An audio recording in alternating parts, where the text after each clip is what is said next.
Hey, greetings, everybody. Welcome to the Campfire Show. Today, we are welcoming my friends Michael and Danny, all the way from Texas. Hey, guys. Hey, what's going on? Hey It's Doug, how are it's you? it's all going on, all of it. So you guys are in beautiful Texas, which I'm jealous of the windows behind you and the nice sunshine I see there. I'm in Indiana, where we have a frost warning tonight, which is no fun. Yeah. We So do not have a frost warning here. I think it's almost 80 degrees today. I nice. can tell you it's sunny and 80, right? Yep. Yeah, I need to come visit again. It's been too long. So, but yeah, thanks for stopping by the show. We're going to share some wisdom today and some inspiration. That's the reason that we do the show, is just to inspire the church, and we do that with some stories and wisdom, and we'll do some marshmallows later on. But what we're going to talk about today is this question: is building a church any different than building any other building? So before we get into that, we do the most important thing on the show is this thing called show and tell. And so we like to ask the guests to bring something from their office or their car or their house or somewhere, something that they can show and tell, just like we did when we were in school and we were little kids. So Michael and Danny, are you prepared for the show and tell segment? And if so, awesome. So I'm going to ask Michael to go first. What do you got? Well, Doug, everybody's won trophies in their lives. And so I have this one trophy. It's so special to me. Played in a golf tournament here in Dallas and just really did not have a very good day. And so I did not know that last place was going to get a trophy. And so we're sitting there thinking, last place. I got the coolest trophy ever of an outhouse. Last place, best trophy ever. See, look.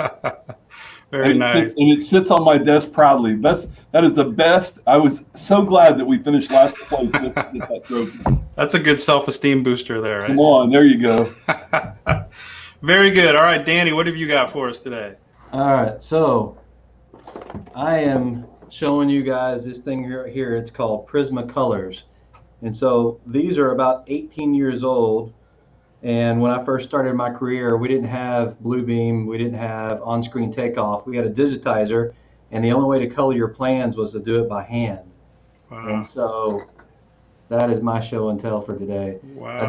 I keep these in my office just as a reminder of how I used to do it. And then you got kids now coming out of college are like, what are those? And so that's called analog right there. Yeah, it's not quite as old, I don't think, as that iPod that was on your cast the other day. But, That's right. It's an interesting reminder. Yeah, that's cool. Yeah. Well, my item today, again, the pressure for me as the host is I have to come up with so many of these, and hopefully I don't run out. But today I brought my Z06 Corvette. You guys know you see behind me, there's a little Corvette sign, so I've kind of got a thing for yellow Corvettes. And this is a little toy that I have in my office. And I had this for several years, and then a few years ago, I got to get a real one, so that's fun. Anyway, so that's the show and tell segment. So I am happy to have you guys here. We've known each other for a long time. You guys have lots of knowledge and wisdom, and you've built lots of churches. And so we are excited to jump in. So let's do that right now. So Pogue, the company that you guys work for, big company, right? Yes, sir. Big, giant construction company, and you've built schools and stadiums and medical places and retail and all kinds of buildings and facilities and worked on all kinds of projects. So with all that experience, is building a church different? Absolutely. One of the things Danny and I visited about this is, when we talk about clients that we work with, is you deal with a developer, they come to you with a plan, you do the different things, and you build a building, and it's simple. And so in the church market, there's just so many moving parts with it.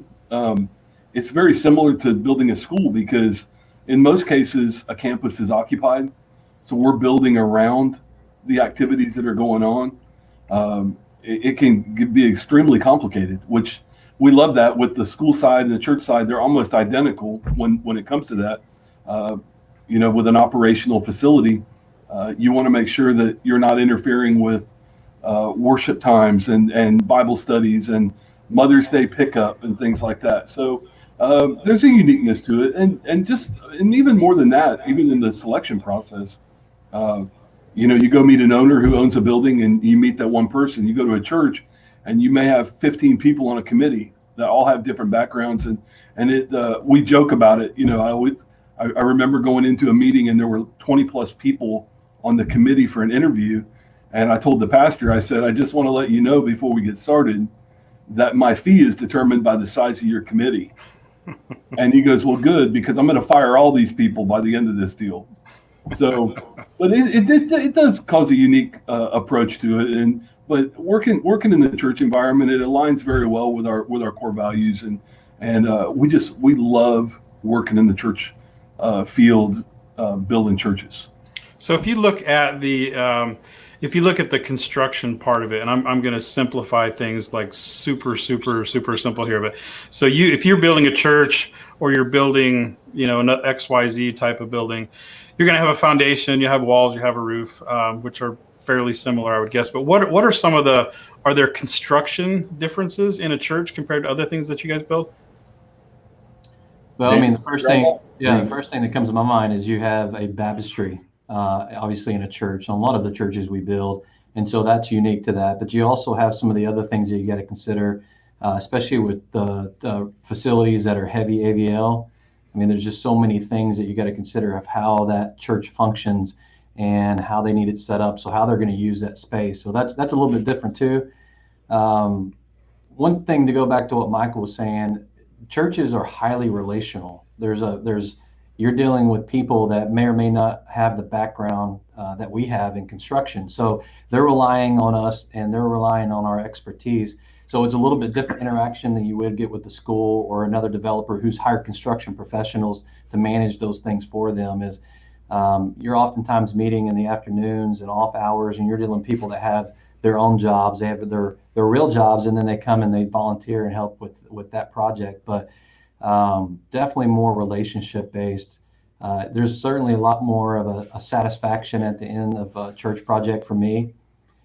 Going to that opening presentation or Sunday or whatever they end up doing is just incredible. When you see the entire congregation come there and they see the building for the first time, and they're looking all over the place and they're in awe, and it's just, I mean, you can't repeat that with a lot of the other projects we do.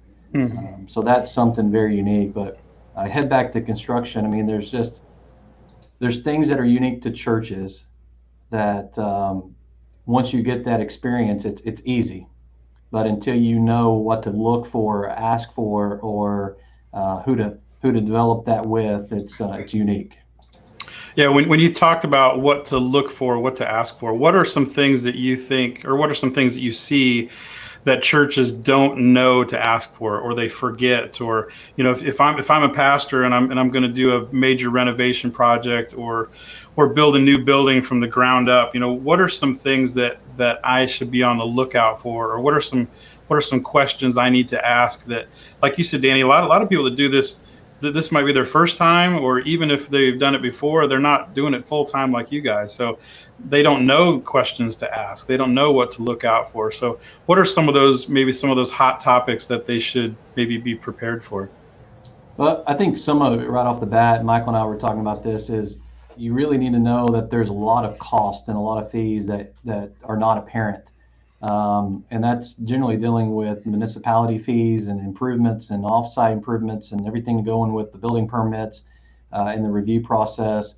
I mean, those are things that unless you have that knowledge, you just don't know what that could run you, and it can be pretty large. Those are typically not small numbers. And new construction tends to be a little bit easier. Because you're typically operating out of a greenfield, but there are also some things that go with that. Typically, your risk are going to be all subsurface. So, what the dirt conditions are, getting a geotech on board early so you can determine what your risks are, carrying allowances for peer reconciliations and casing, those things that you just don't think about if you don't have that experience and you're relying on those that are working with you to kind of lead you through that. Once you get up out of the subsurface items, it becomes pretty straightforward. And then when you're doing a renovation, I mean, you always have to plan for some unexpected things.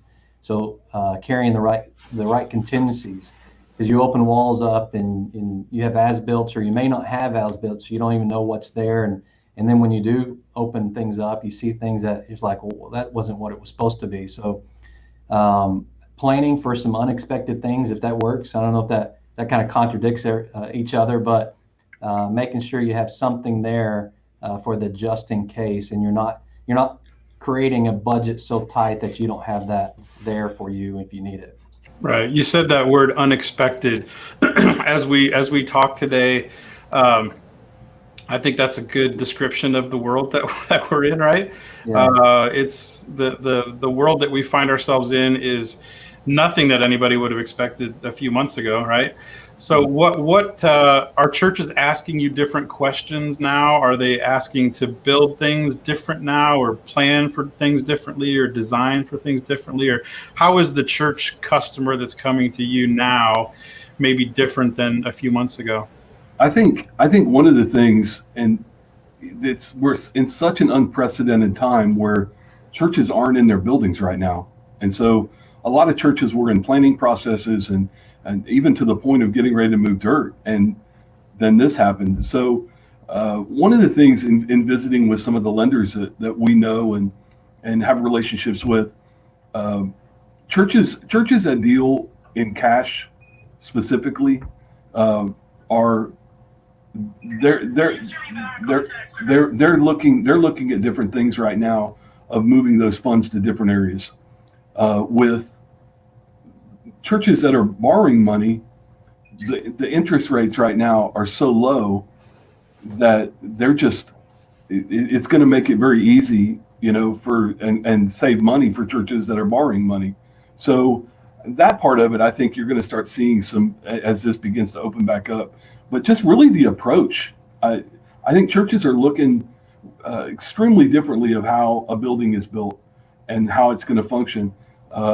With being able to do stuff like we're doing right here, a lot of churches are doing everything online, and I think they're probably looking moving forward of beefing those things up to be able to communicate online just as well as they do internally inside the building. So I think those are going to be some things that we see moving forward with it. How do you see any other specific examples like of how churches are adapting, during this time if they're not able to meet? I know as we talk today, I'm super happy because yesterday my church came back for the first time. So we were in Indiana, we were allowed to do that. We were in a real minority of churches that did that, but we were able to open yesterday. I was able to lead worship, and I was able to lead people that, real people that are in front of me instead of this on a screen. So man, that was really fulfilling for me in my little part of the world here. So what are you guys seeing or hearing for either in Dallas or just from, some of the churches that you guys work with of how they're adapting? I think a lot of the churches are still trying to figure out what this really looks like for them. You have some that were already kind of engaged pretty heavily in the online virtual presence. So that's just solidified that for them. And I think there are some churches right now that were planning a certain direction with their building campaigns. And I think what they've noticed is they really need to pull that back, and they're looking to do smaller campuses and maybe enhance that online type virtual opportunities and experiences that are happening right now. I mean, I think that's across all businesses are realizing, hey, this thing that we weren't quite understanding yet, they're having to deal with it. It's right in front of their face, and they're realizing there's some advantages here that maybe previously weren't thought of. So I think there's some churches that really didn't have this figured out, didn't have a virtual presence, and they're having to quickly understand this is probably going to be here for a while, this type of situation. Even when all of our restraints get lifted, and here in Dallas, we're not quite there yet. I'm not sure there's any churches that are operational yet.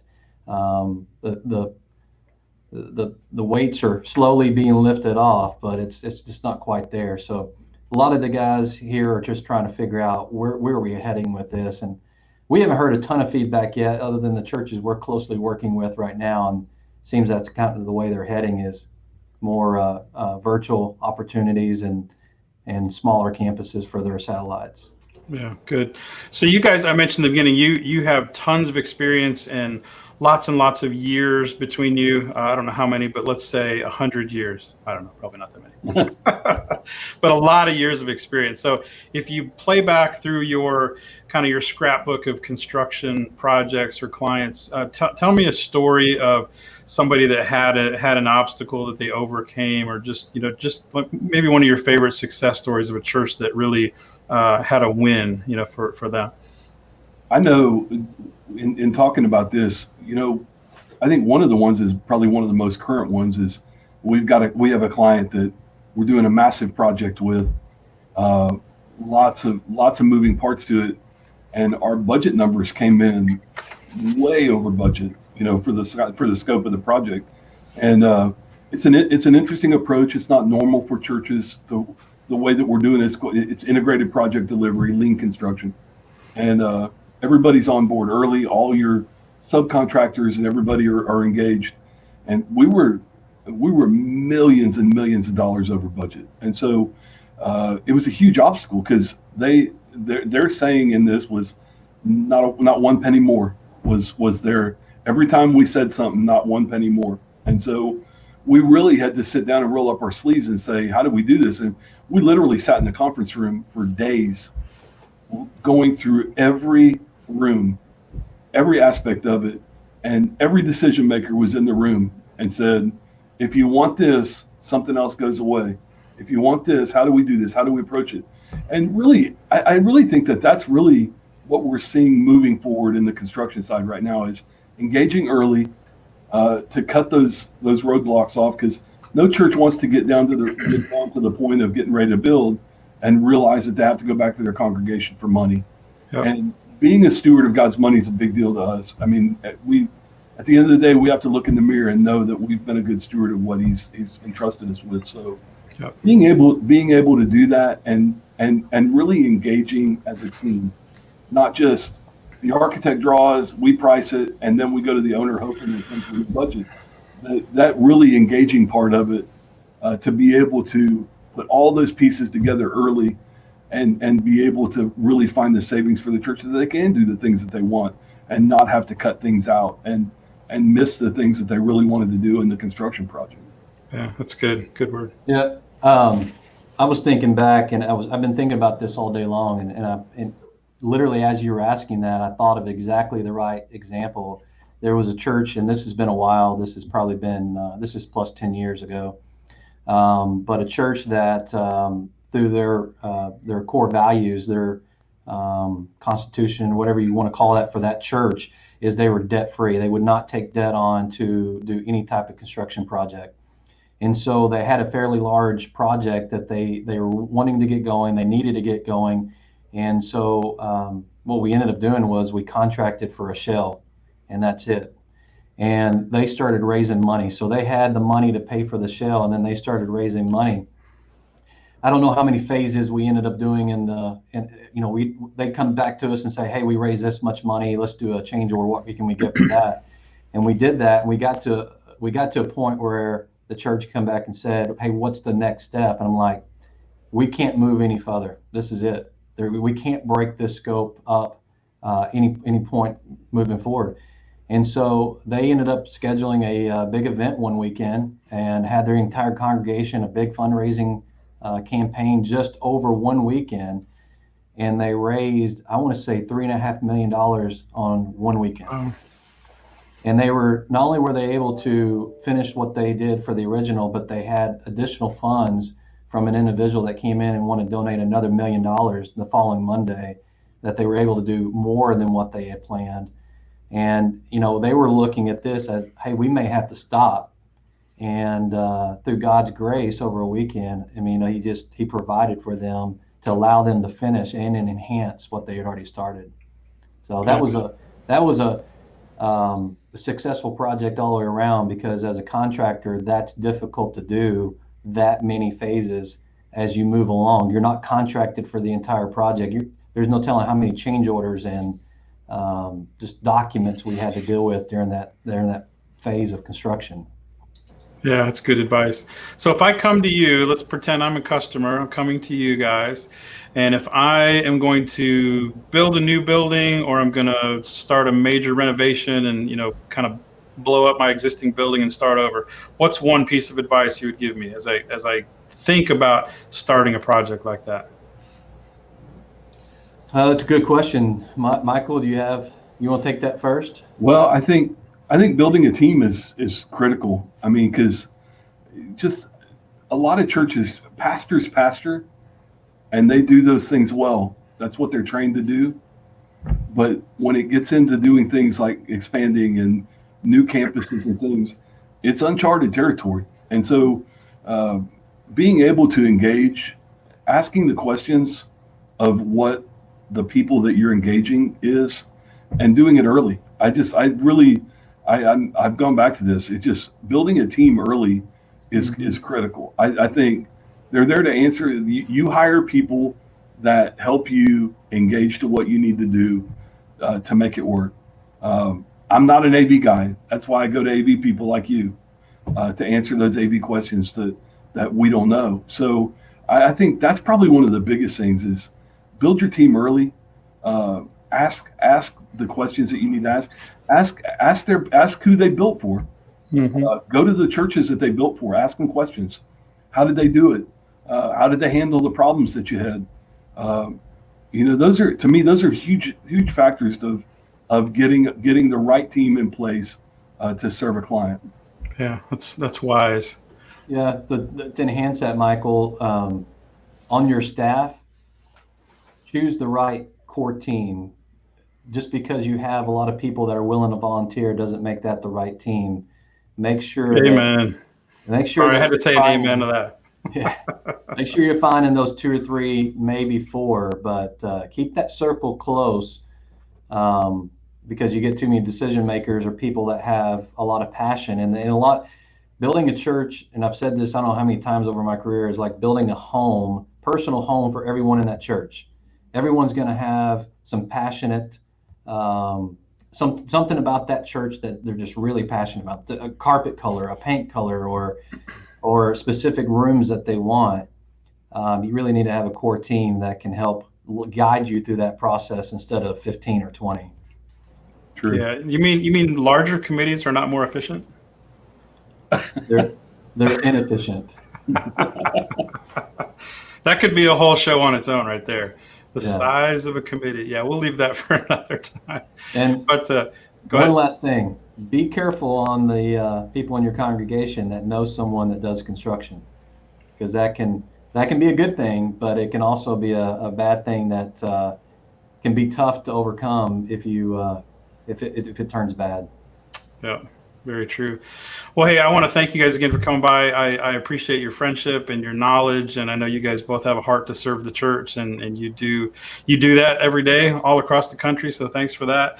We're going to end with something totally random and totally unrelated and probably unnecessary, which I like. So here it goes. Describe to me your favorite shirt. What does your favorite shirt look like? And while you're thinking, I will go first.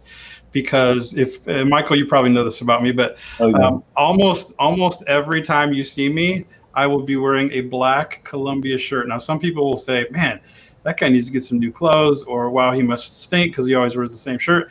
And I don't, but I have a whole closet full of these. I have seen that picture. I have seen that picture of your closet. So And for they're me, lined up, they're lined up in a Yep. row. Yep. Now they have slight variations. I have, this is a black button. I have white button and all different kinds. But yeah, one day I bought a color, and these are fisherman shirts. I bought one. I'm like, man, this is comfortable. And then I just bought a whole bunch of them. So that's my shirt. So Michael, what's your favorite shirt? I was at a Gateway conference, Gateway's men's conference, and I got the coolest T-shirt, and I love wearing it. It says, "Jesus is not a weekend thing," Nice. and probably one of my favorite shirts. Wear it on the weekends all the time. Cool. How about you, Danny?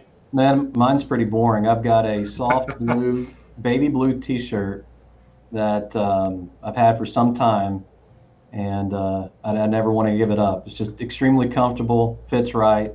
It's like your security blanket. Yeah, kind of like my That's all right. kids with their blankets they carry around, and we Yeah. have to find wherever they've lost them. Yeah, that's all right. Good. Well, hey, man, I want to thank you guys for coming by. I'm going to raise my marshmallows to you. Here's my 2 marshmallows, which these things are getting really hard and crispy at this point, but I toast you guys for coming by. If you're out there watching this, if you know anybody that would be good on the show, let me know. I'd love to talk to them. And again, the reason that we do this is just to provide some inspiration to the church. The church needs encouragement, and they need to hear wisdom from guys like this. And we think wisdom is pretty important. And it's not just me that thinks that. Here's what the Bible has to say about that. It is better to get wisdom than gold. So thanks for watching, and we will see you next time.